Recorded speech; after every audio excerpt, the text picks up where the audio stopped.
Hey, nerds, we are going to do a review and breakdown of Star Wars Skeleton Crew Episode 6, starting now. Welcome back to the Nerd Social. I am Colin. Yep. So, Episode 6 is titled Zero Friends Again. It is written by Myung Wesner and directed by Bryce Dallas Howard. The spoiler-free logline of this episode is relationships fray under the pressures of a difficult journey. David, what are your spoiler-free thoughts about this latest episode of Star Wars Skeleton Crew? All right, I say it's a mixed bag because this is a drag on for the past two episodes, episodes 4 and 5, and this one keeps dragging even more. However, there are a few scenes that we will talk about in the rating that bumped it up and it makes it more special and more elemental to the story, especially to the character development. But I enjoyed it, and I'm really curious as to how they're gonna end it because they could have been summed down to 2 instead of these past 3. Yeah, I agree with your points. I think that the episode's only redeeming quality is the exploration of the friendships during adverse situations. I think they did a very good job of that in this episode. Bryce Dallas Howard directed this episode, so she usually delivers some really great episodes, especially from The Mandalorian. And this episode is the best she could do. And she didn't really have much to work with, the storyline, but I think that she did a good job of conveying emotion. In the past, she did a very good job with action scenes. Here, there's not much action in this. It was much more character-driven, which has its benefits and has its drawbacks as well. John is not really the focal point of this episode, except for one pivotal scene, which we'll get to in the spoiler part of this review. There are some tense moments with the kids. You know that they'll survive because they're the main characters in this. So I think that overall, I wouldn't want to say it's solid. I would say it's just an average episode because I agree with you. There's a lot of things that could have been cut out and they could just condense this to 2 episodes, maybe even 1. So having said all that, David, what is your rating for this episode of Skeleton Crew? I get a 7, which is a dinner party, because there are some things that's interesting to the show, but there's some scenes that's unnecessary to put in.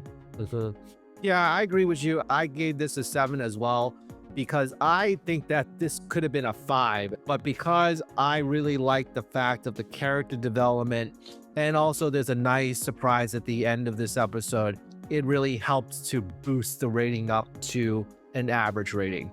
I think that if they had condensed it, they could have just combined a little bit of episode 5 of going to the new planet and then leaving the planet. Could be all in one episode. They just really need to redo some of their thinking here. And part of the frustration I have with the Star Wars shows is it's so uneven. And it's just they have good ideas, but it's just not enough to sustain them for 8 episodes or 9 episodes. It's just these filler episodes that are in there for no reason whatsoever. So why not just cut it to a smaller version so that it doesn't have to be that way? Now, on the flip side, Obi-Wan was a 6-episode event and it wasn't very good. Except for some vignettes, there were certain scenes that were really good, but that could have been a 4-episode arc. I feel a bit frustrated with Star Wars, and I think that hopefully with the next one, which is Andor, it's a little bit more concise, a little bit more compact moving forward, because I think that's the last show before they go to Mandalorian Grogu movie. So any other thoughts before we get into spoilers? Let's dive in. Okay, so if you like what we have to discuss about Star Wars Skeleton Crew and other content we put out there, please like, share, subscribe for more. We appreciate your support. And we appreciate all of those who follow us on all of our social media platforms. So without further ado, spoilers ahead.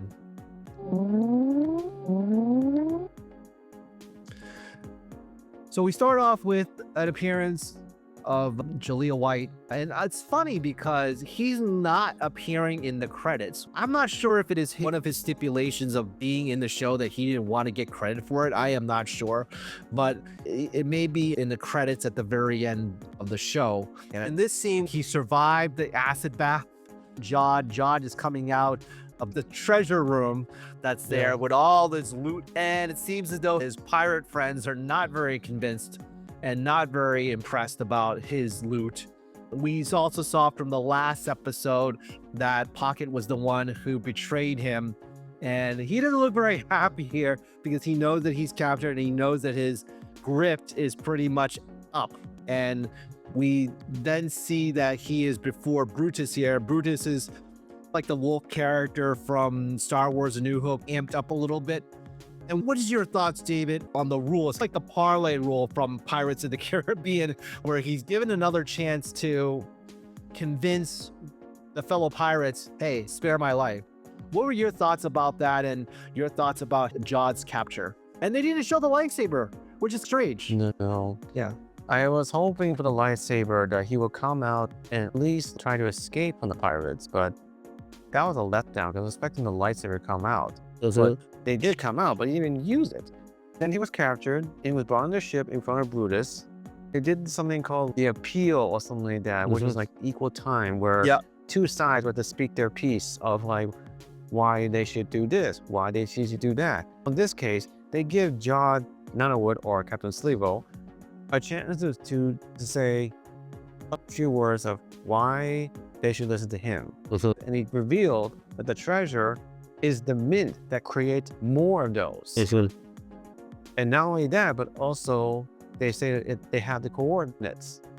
But Brutus doesn't believe him, which led back to the planet where the kids were stranded after they escaped from Jod. They saw that the rebel X-Wing fighters arrived. But the kids did not know that the X-Wings are aware of their disappearance, thanks to the Owl Kim. And the kids thought the X-Wing were seeing them, but hello, they're in a battle, what do you expect? But then they're left stranded, they're trying to figure out a way how to get out, because when it's revealed that KB actually has the coordinates in her augmentation beta banks. But then all of a sudden, there was a friction between friends because KB felt that she's never been heard. She says that Fern hangs around with her because KB thought that Fern found her useful for her own use. KB felt she's not a person anymore because of reputation, which is revealed. She was a normal kid until an accident happened and she has these augmentations planted in her to keep her alive. And then at this scene here where we get to see that parts of her augmentation is corroded and it needs Wim to fix it. We create some Tony Stark-like thing to put together out of scratch from the rocks and spare parts from the trash cabs. KB explained to Wim about her story of the accident and the augmentation. And ever since she got augmentation, everyone doesn't treat her like an ordinary kid because of what happened to her or what she has, which is a good highlight, which can be related to what's happening in the world right now. Those who have a disability, those who have any augmentation, who have their limbs removed, and when people find that, they would find it either scared or try and find something to make fun of about it. Right, yeah. And then we get to hear Wim about he's so sheltered that he couldn't tell which is right or wrong or good or evil. Even he said out loud, saying, I am so bad at figuring out who's the good guys. There's definitely a lot of interaction here, which I appreciate. And I do appreciate the fact that all the character development from episodes 1 through 5 led them to this scene. And this is a combination of all the vulnerabilities that each of the characters felt. Fern being the one that has to be strong. You saw a little bit of it in the previous episodes where she showed vulnerability, but this is the big scene of KB showing the most vulnerability here. Wim showing it as well. So I think that each of them have their scenes of vulnerability, have their scenes of adversity. And I think that especially this one is probably the best one out of all of them so far. And definitely heartwarming, definitely touching. And also the part where she says here at the end, she's really got me was, oh, you didn't think that this would be a very low-key, life-saving operation. And so it's very interesting that she said that, and Wim's like, I just finagled this together and then put it back in, and you came back alive. And so I think that even Wim appreciated it in some ways And also, she complimented him by saying that he's a Jedi. So I think that gave him a boost of confidence. This scene really helped me to boost my rating. This is what you were talking about, David, with the crab. Some people online thinks is more like the Moana crab.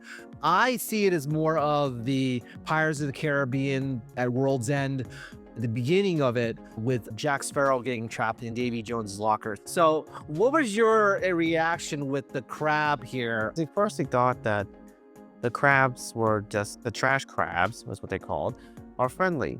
But just as you mentioned, in Davy Jones at Pirates of the Caribbean at World's End, in Davy Jones' locker, where Jack Sparrow was surrounded by rocks, but it turned out they're actually rock crabs. Well, this one is similar nod to trash crabs, which led to a bigger crab. But I say it's a nice nod, but this is one of those things that is unnecessary to have.